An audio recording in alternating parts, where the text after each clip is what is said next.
নমস্কার বন্ধুরা, আশা করি সবাই ভালো আছেন। আমিও ভালো আছি।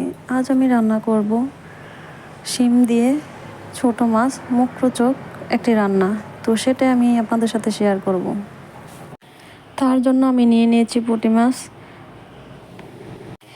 এরকম ছোট মাছ অনেকেই পছন্দ করে, আবার অনেকে পছন্দ করেন না, কিন্তু বড় মাছের চেয়েও এই মাছটা এভাবে একবার রান্না করে খেয়ে দেখবেন, খেতে হয় দুর্দান্ত টেস্টি।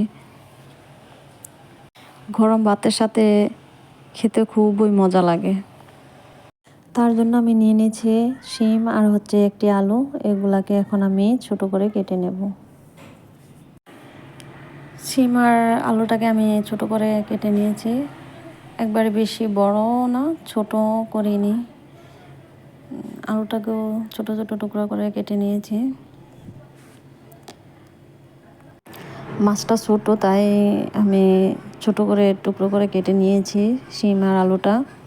তো এখন আমি মাছটাকে কাঁচা লঙ্কা, লবণ, 1 চামচ হলুদ গুঁড়ো, কালারের জন্য লাল লঙ্কা গুঁড়ো দিয়ে দিলাম। তো এখন এই মাছটাকে আমি হাতে মেখে নিব,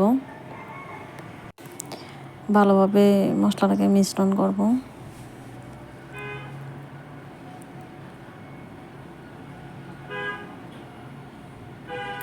মাখা হয়ে গেছে, এখন আমি এটাকে চুলায় বসিয়ে দেব। তো কড়াইতে দিয়ে দিলাম তেল। আমি রান্নাটা পুরো সর্ষে তেল দিয়ে করব, তার জন্য আমি কড়াইতে সর্ষে তেল দিয়ে দিলাম। তেলটা যখন গরম হয়ে আসছে, তখন ফোড়নে দিয়ে দিলাম মেথিটা বেশি ভাজা যাবে না, কারণ মেথি বেশি ভাজা হয়ে গেলে তেতো লাগবে। তার জন্য আমি মিডিয়াম ভেজে নেব। তো ফোড়নটা হয়ে আসতে আমি দিয়ে দিলাম ম্যারিনেট করা মাছটা ছোট, তার জন্য আমি আলতোভাবে নেড়ে দিলাম।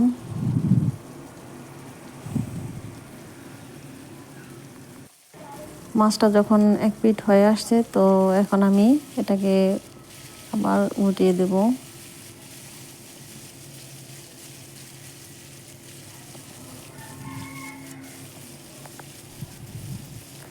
ছোট মাছ, তার জন্য বেশি নাড়া যাবে না।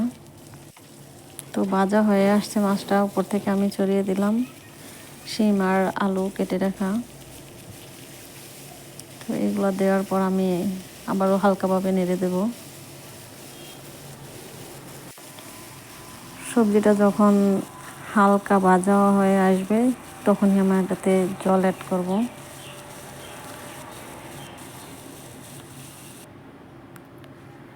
দেখেন, এই যে ভাজিটা হালকা ভাজা হয়ে আসছে।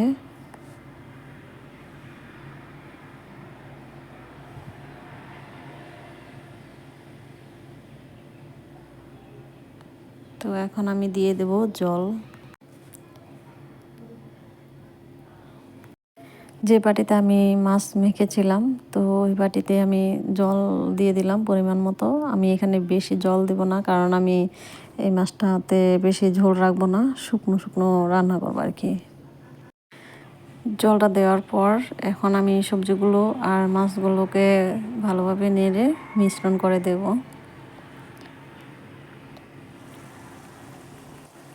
তো এই তো জলের ব্লক চলে আসছে, আলুটাও সিদ্ধ হয়ে গেছে, কিন্তু শিমটাও এখনও সিদ্ধ হয়নি ভালোভাবে। আরও কিছুক্ষণ বসিয়ে রাখতে হবে, ঝোলটা আরও কমিয়ে নেব আমি।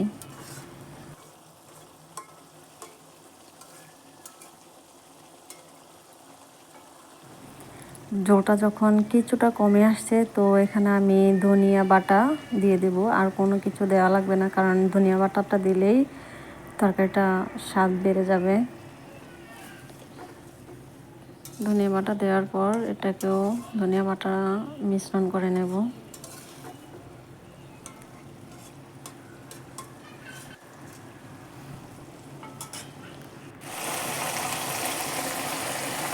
ধনিয়া বাটা দেওয়ার পরে তো তরকারিটা শুকনো হয়ে আসছে।